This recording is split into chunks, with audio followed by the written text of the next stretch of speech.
Еве го Касписко езеро или Касписко море. Има ли?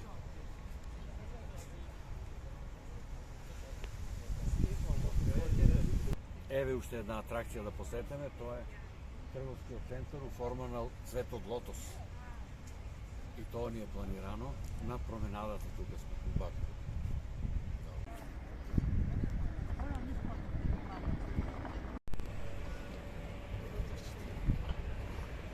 Улеземе у лотосот.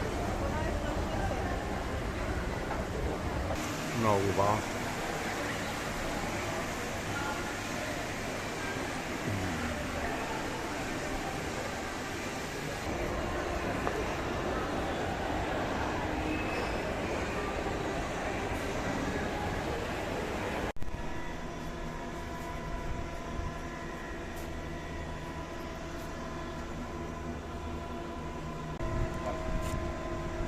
Ова е Касписко море, и ствари тоа е езеро, бидејќи е затворено од сите страни, ама е огромно поголемо и од многу моринје, што го викат море, Касписко море.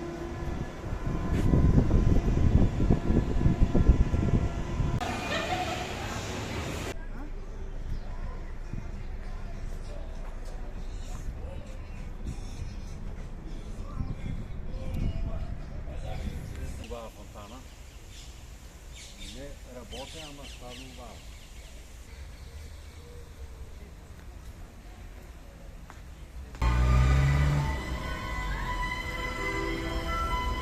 Тука во е стварно еден од најубавите делови на Баку.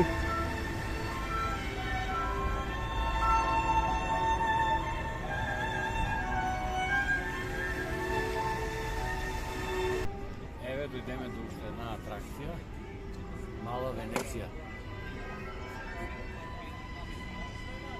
Има 3 островчиња изгледа, возат со гондола, така интересно. Мостовици, само да не ми лепне шишир. Мини Венеција.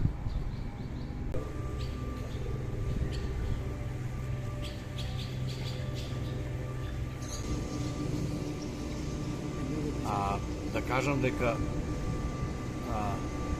од Баку, од Азербејџан, тркнаме до Венеција на еднодневна екскурзија, пак се врнеме.